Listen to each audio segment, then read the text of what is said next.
तो आज हम स्टार्ट करेंगे अंतःवृत्त और परिवृत्त के बारे में जानने के लिए।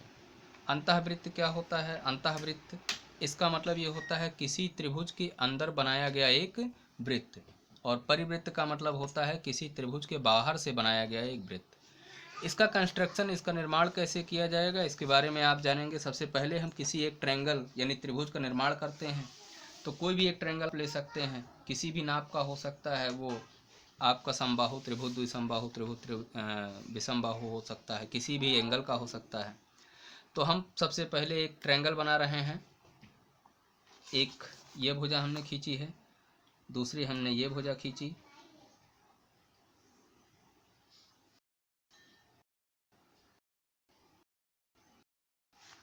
तीसरी हमने ये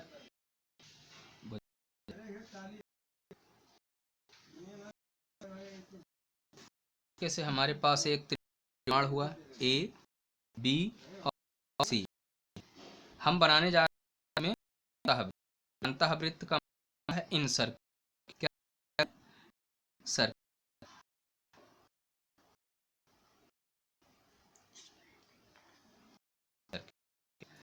अंतः हिंदी में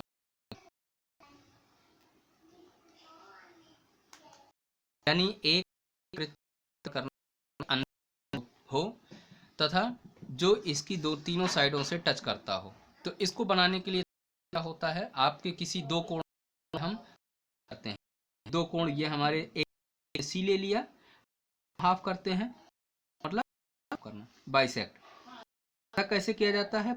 सी चाप मारते हैं, एक आर्क लेते हैं, फिर इसके दोनों साइडों को उसको भी हम जो है करते हैं यहाँ से। उसी नाम ये लिया हमने, हम मिला रहा है, सीधा देते हैं इस पॉइंट से, ये यहाँ से उठाया।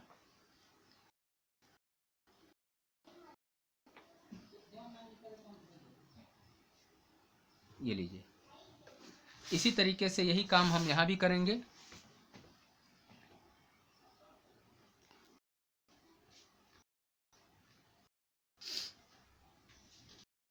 ये लीजिए, आर्क इधर लिया, एक आर्क ये लिया, एक आर्क इधर लिया, और इसको हम मिलाएंगे। दोनों ही एंगल हमने जो है आपस में मिला दिए, आधे आधे करके, बाइसेक्टर। ये दोनों जहाँ एक दूसरे को काटेंगे, ये पॉइंट जो आपका होगा ये इनर सेंटर होगा। क्या होगा? इनर सेंटर, यानी कि ये अंतः केंद्र है। अब इसी को हम केंद्र मानकर, एक ऐसे वृत्त की रचना कर सकते हैं जो तीनों साइडों को बराबर टच करता है। ये देखिए, थोड़ा सा इसको अंदर दबा के रखना पड़ेगा।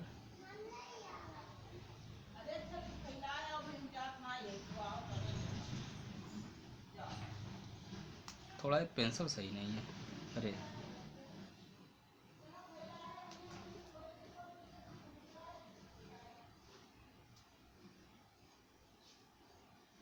इस तरीके से आप लोग प्रैक्टिस कर सकते हैं और इसको बनाने की कोशिश कर सकते हैं।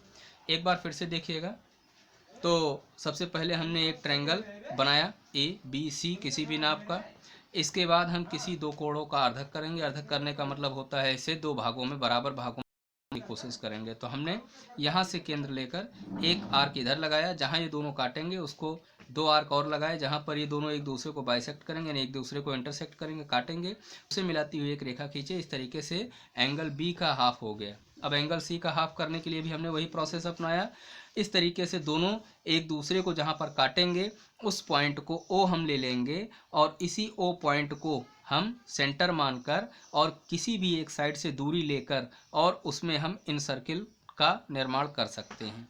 अगर जरा सा भी, एक बात का हमेशा ध्यान रखिएगा, अगर आपका ये जो प्रकाल है यानी कि जो कंपास है, ये जरा सा भी डिस्टर्ब होगा तो उस डिस्टर्ब कंपास के चलते आपका इसमें कहीं ना कहीं थोड़ा बहुत डिस्टर्ब आ जाता है।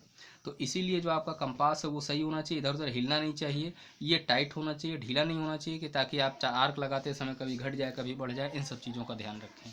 तो ये अंतःवृत्त है। और अंतःवृत्त के लिए कॉन्सेप्ट क्या होता है, सबसे अहम बात जानना ये ज़रूरी है कि आप यहाँ पर ये समझें कि किसी भी एंगल के यानी कि त्रिभुज के किसी भी दो कोणों का अर्धक अगर किया जाता है, हाफ किया जाता है, तो वह जिस बिंदु पर एक दूसरे को उनके अर्धक काटते हैं वह उसका अंतः केंद्र होता है। और उस अंतः केंद्र से हम एक ऐसे वृत्त का निर्माण कर सकते हैं जो उसकी तीनों भुजाओं को अंदर ही अंदर स्पर्श करता है। अब हम इसके बाद दूसरा हम निर्माण काम करने जा रहे हैं, वो है हमारा परिवृत्त। परिवृत्त का मतलब बाहर से वृत्त का निर्माण करना है। क्या है हम बना रहे हैं? परिवृत्त। यानी कि अब अभी तक हमने क्या किया, यहाँ पर एक अंतःवृत्त बनाया। अंतःवृत्त का मतलब इसके अंदर एक सर्किल था। अब हम ऐसा वृत्त बनाएंगे जो इसके तीनों कोणों को स्पर्श करता रहेगा। ठीक है। फिर हमने एक त्रिभुज का निर्माण किया। यहाँ पर देखिएगा, ध्यान दीजिएगा, हम एक फिर से त्रिभुज यहाँ बनाने जा रहे हैं, ट्रायंगल। तो एक साइड ये हो गया,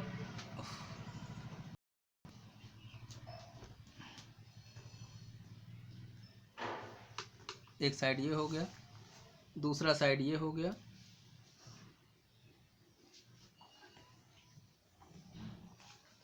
और इसको जो है थोड़ा सा कम कर दें क्योंकि नीचे से जो है लाइन एक कनेक्ट होगी। इरेजर है, इरेजर है, ये है P, ये है Q, ये है R। ठीक है। अब यहाँ पर हम देख रहे हैं कि हमारे पास एक ट्रायंगल है PQR, और PQR में हमें यहाँ बाहर से एक वृत्त का निर्माण करना है, एक सर्किल का निर्माण करना है। कैसे करेंगे, आइए इसको देखते हैं। हमने इनर सर्किल में क्या किया था, कोणों के अर्धक किए थे, और कोणों के अर्धक करने के बाद जिस पॉइंट पर वो काटते थे उसे सेंटर मानकर हमने बनाया था। लेकिन यहाँ हम क्या काम करेंगे, यहाँ पर हम करने वाले ये हैं कि यहाँ कोणों का अर्धक नहीं होगा। यहाँ पे बाइसेक्ट जो होगा वो कोणों का अर्धक नहीं होगा, जब बल्कि साइड का बाइसेक्टर होगा। किसका? Side bisector. यानी कि PR और PQ का हम बाइसेक्ट करेंगे, PR और PQ का हम बाइसेक्ट करेंगे। तो ये इधर और ये इधर से बाइसेक्ट होगा, और कहाँ पर काटेगा इसको हम देखते हैं। तो किसी साइड का बाइसेक्ट करने के लिए तरीका क्या होता है, सबसे पहले इसको जान लें। हमने क्या किया, R इस पॉइंट को लिया, आधे से ज़्यादा दूरी लेकर एक आर्क इधर लगाया। ठीक, एक आर्क हमने यहाँ लगाया। फिर वही दूरी लेकर हमने P पॉइंट से लिया। ठीक है, और P पॉइंट से लेकर एक आर्क इधर लगाया, एक आर्क यहाँ लगाया। ठीक, अब ये दोनों जहाँ एक दूसरे को काट रहे हैं उसे हम मिलाएंगे। मिलाएंगे, ये लीजिए और ये लीजिए। ठीक है, यहाँ से मिला दें, ये लीजिए, मिल गया। इसी तरीके से ये PR का जो है बाइसेक्टर हो गया, यानी कि परपेंडिकुलर बाइसेक्टर या लंबार्धक जिसको कह सकते हैं। वही काम पर करेंगे PR से यहाँ पर, और Q पॉइंट से भी हम वही काम करेंगे। ये लीजिए, Q पॉइंट से कर रहे हैं, किया, और दूसरा यहाँ किया। थोड़ा सा इसको और P वाला बढ़ा दे रहे हैं। ये लीजिए। अब ये दोनों एक दूसरे को जहाँ काटेंगे उसको हम आपस में मिला देंगे। यहाँ से ये पॉइंट लिया और यहाँ से ये पॉइंट ले रहे हैं ना, देख रहे हैं, ये लीजिए। अब ये देखिए, जो साइड बाइसेक्टर है वो जहाँ एक दूसरे को काटेगा उसी को हम आउट सर्किल नाम देंगे, यानी परिवृत्त का यही केंद्र का नाम देंगे O। अब इसी O पॉइंट से हम एक कोई भी शीर्ष ले लेंगे, चाहे P ले लें, चाहे Q ले लें, चाहे R ले लें। हमने इसकी नाप ले ली, लेंथ ले ली। ये लीजिए, Q का नाप लेते हैं एक बार, P भी टच कर रहा है, और नाप लेते हैं R भी टच कर रहा है ना। थोड़ा बहुत डिस्टर्ब होता है क्योंकि आपका जब प्रोटेक्टर सही नहीं होता है, कंपास देखो फैल गया, यही गड़बड़ होता है, देख रहे हो। इसलिए जब आपका ये कंपास जरूर सही होना चाहिए, इसीलिए मैं कह रहा था टाइट कंपास होना चाहिए। देख रहे हो ना, ये लो, बन गया है ना, सर्कल बन गया। और ये सर्किल कैसा है, इस ट्रायंगल के तीनों ही वर्टेक्स को ये टच करता है। तो हमने यहाँ पर देखा अंतःवृत्त कैसे बना, और यहाँ पर देखा परिवृत्त कैसे बना। दोनों में डिफरेंस क्या है, यहाँ पर कोणों का अर्धक किया गया है और यहाँ पर दो भुजाओं का अर्धक किया गया है, और दोनों के अर्धक ये एक दूसरे को मिलता है और मानकर हम यहाँ परिवृत्त बनाते हैं, और यहाँ हम कोणों के जो मीटिंग सेंटर पॉइंट है उसे सेंटर मानकर हम अंतःवृत्त बनाते हैं। तो ये दोनों चीज़ें आप देखेंगे, करेंगे, करने का प्रयास करेंगे, और इस तरीके से दोनों चीज़ें आपकी क्लियर होंगी। ठीक है।